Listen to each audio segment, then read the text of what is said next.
What is going on, YouTube? Welcome to another Uncut review. Today we are going to be reviewing the new Suicide Squad movie, or The Suicide Squad should be exact, because the first one was just called Suicide Squad. Now the new one is called The Suicide Squad. Now I'm not sure if it's technically a sequel to the old movie because it does have a lot of the same characters, obviously. Joe Kinnaman is back. Obviously, Harley Quinn is back. And I guess in some shape or form, it is a sequel because technically the Suicide Squad is already established. You have Captain Boomerang in here as well. But they introduced a lot of new characters, such as Bloodsport, which is Idris Elba. You have, freaking John Cena in here. As Peacemaker, and then a bunch of other people like Ratcatcher, Polka Dot Man, King Shark, a bunch of like villains. Honestly, I've never even heard of because, well, I just didn't read that much DC comic books as a kid. So half of these people, I have no idea who the crap they are. But it doesn't mean that this movie is not friggin' awesome. That's right, folks. The new Suicide Squad done by James Gunn, it's actually really, really good. Especially compared to the first one, that was just friggin' terrible. Like the first one arguably made very little sense. I mean, no offense to Will Smith, but like his character was just not very good. And then all the other characters just kind of whatever. It's like, there wasn't Killer Croc was kind of weird. The entire story in itself was just like, what is going on here? Like, and why do they have to use these criminals to fight that crazy possessed witch person? I don't remember what the name was. I think Enchantress. There we go.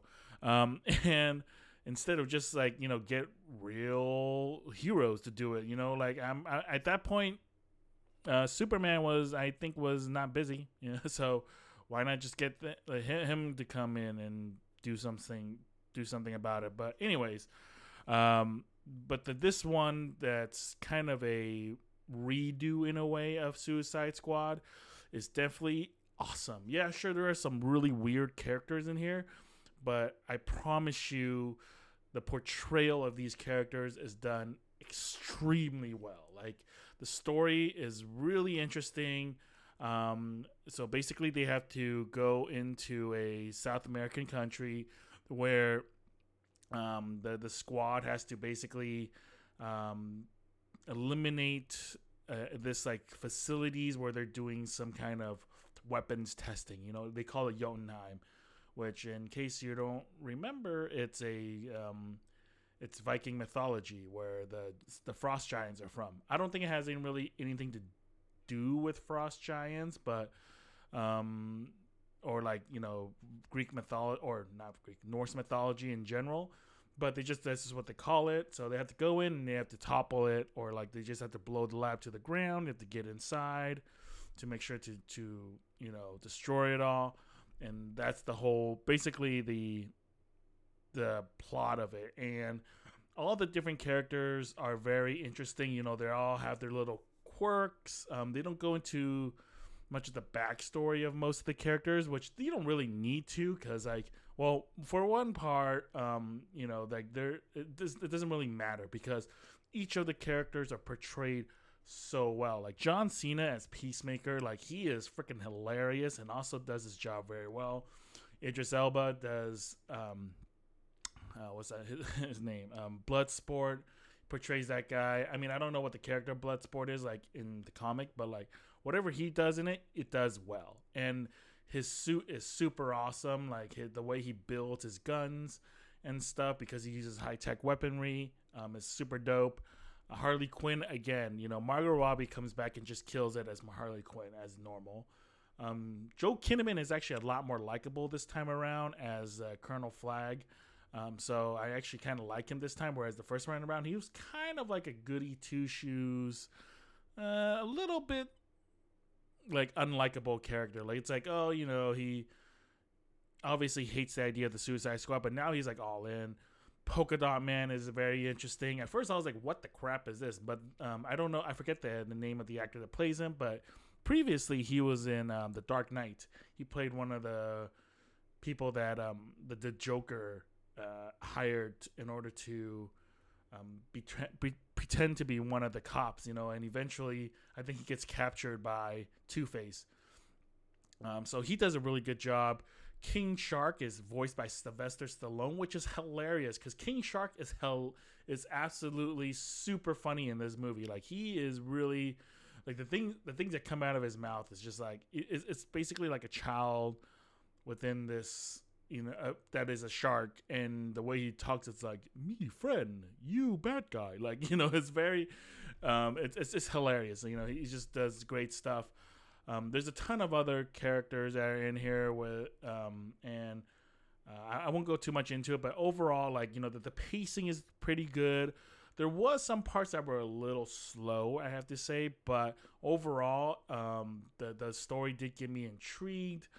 It starts off at a really high note because they basically go straight into the mission that they're doing. There's no like, oh yeah, like, let's gather all our people and then let's go on to the mission. Like, they pretty much skip all that pretty much the first movie had. And it was just like, I mean, they throw it in a little bit here and there, but they do it very sparingly. Like, they don't really go into like the whole backstory of Polka Dot Man or like all these other people or King Shark. They do for like the bigger characters like Idris Elba, but everything else is kind of like their backstory is laced into the story where it's like, oh hey, why are you here, or like, what's up with you? They give 2 sentences, done. So everything is done very well, and overall I would highly recommend you go see this movie. It is very, very graphic and gory. So if you are really partial to that, I do not recommend this for kids in any shape or form, even though it is a superhero movie or a comic movie, but it's not a superhero movie. I should say that. It's a super villain movie. So there is a lot of graphic content, so I would not recommend bringing the kids. It is definitely more adult for in a lot of cases. So anyways, that's my non-spoiler review. So now we'll go into the spoilers. So now moving forward, we're going to talk a lot about the spoilers of this movie. So if you don't want to know the story, just quit the video now. So 3, 2, 1. All right, spoiler review. All right, so very interesting because this Suicide Squad introduces a lot of characters. There's like over 10 villains that they use, but at least half of them die within the first like 10 minutes. You have that SNL guy, I forget his name. But like, half of them die in the beginning, and it's like, and then it's so quick because like, like Nathan Fillion, he's also one of the characters. He dies super quick, and like all these fools just like basically get murdered within the first 10 minutes of them going on this mission. Whereas the other team, they're relatively okay. And it's like, okay, that just happened. So I guess a lot of people aren't coming back for this movie. One of them mainly is Jai Courtney as Captain Boomerang. Like, his butt is gone. Like, there's no way he is coming back, and I guess that's one way of like writing his butt out, even though he like is a pretty cool character. And I guess this also means that he won't be showing up in any Flash movies because Captain Boomerang is a Flash villain. So unless they do like a flashback or something to Captain Boomerang, like, he ain't coming back no more. Other characters, like there's another guy dude like named Javelin or something like that. He ain't coming back. Even Michael Rourke, who was playing this other dude, he ain't coming back. We don't know what he did. And also seems like is not coming back is also Joel Kinnaman, like, because he gets killed towards the end of the video of the movie, and I guess he's like, I don't know if that was on purpose, like, he doesn't want to be a part of this movie anymore, or this franchise, so that he can go do other stuff, or that was just kind of part of the story. Because like when he died, I was like, oh, like I expected the other villains to die, but like Colonel Flag to die, I was like, that's a little new. I mean, I expected John Cena to die, but in the last, in the kind of extra scenes at the end, he comes. Apparently, he's still alive. Idris Elba is alive. They kill off Polka Dot Man, which is kind of a bummer. And because he is actually kind of an interesting power, and it's actually in a way very OP if he actually used it more often. So, and I'll kind of go into that in terms of like a little bit of like a little bit of story plot hole later. But they have Ratcatcher, which is like the weirdest villain, I guess. Like I don't really know. Like it's for some reason in this like movie they don't seem like villains. Some of them do, obviously, because like depending on what they do, like Bloodsport, obviously he's a villain because he's a mercenary. I'm not sure where Ratcatcher comes in. I'm guessing she uses rats to steal and kill people or something, but her character seems so innocent, which like I was like not really crazy about because, these people are supposed to be criminals, like hardcore criminals, supervillains, but they make Ratcatcher seem pretty nice, You can kind of understand where Polka Dot Man, like he's a little messed up because he's traumatized by his mother. Peacemaker, he's just like a dick. He's willing to do anything and everything for the sake of like preserving peace in America.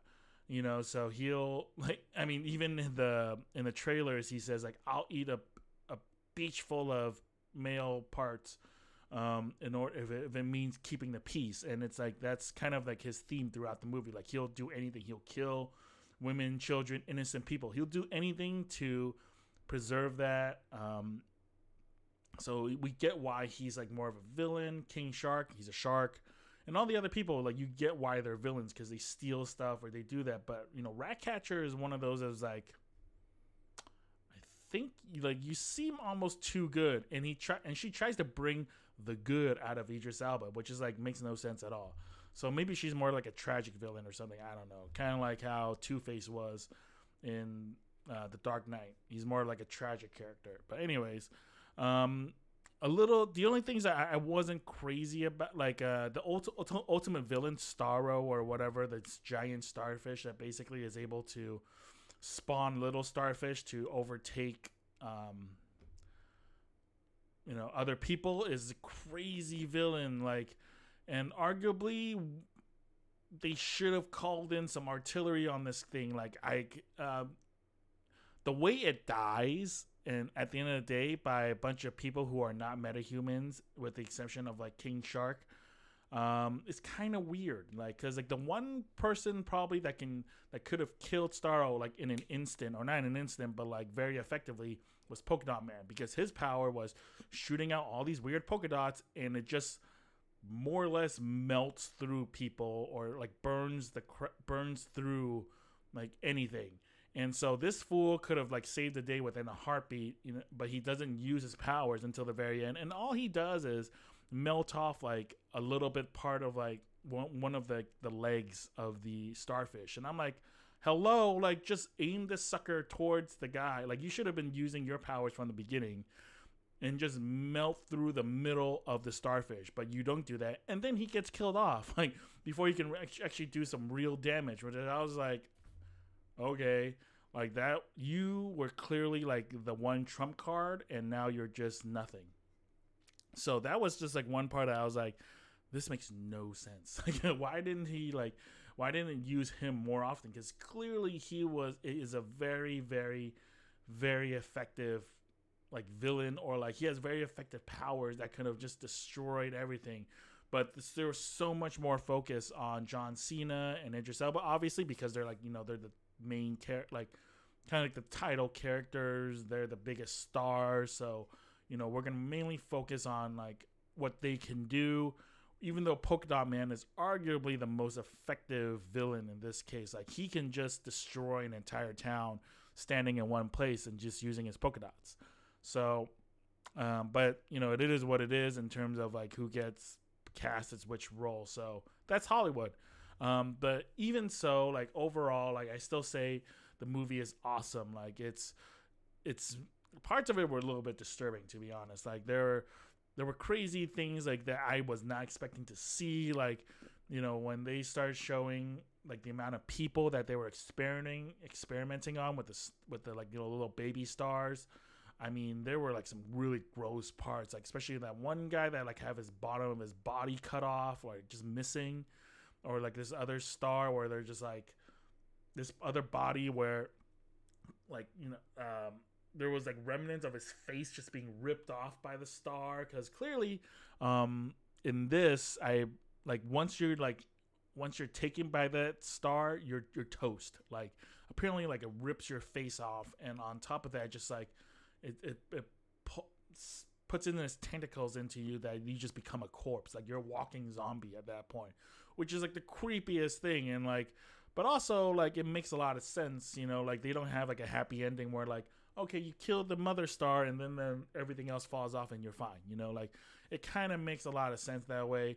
This really reminds me of that one Batman Beyond episode where he works with like the new Justice League, and they had essentially they had Hawk, like the War Hawk, the new Green Lantern, Aqua Girl, and you know Superman at like the age of like what I guess whatever that age he is at that point, like 80, 90, but he looks like he's like 40, and you know he gets possessed by one of those stars, you know, the one of the starfish that controls him and whatever. So I thought that was it reminded me of that. I don't know if that was the same creature. Maybe it is. Someone let me in the comments, let me know. But it reminded me of that episode. So overall, again, this is a great movie. I highly recommend you watch it on HBO Max or go to the theaters if you don't have HBO Max. But this is a really good movie, and I'll probably be watching it again because that's how good it was. I think all the characters are just done very well. Yeah, overall, yeah, like I said, good movie. But that's my review. Let me know what you guys think of this movie in the comments. Give this video a like if you like these types of reviews, and subscribe for more videos. So anyways, thank you guys for watching. Please stay safe. Please stay clean out there. Stay healthy. Tell someone you love them, and I'll check you guys later. Take it easy.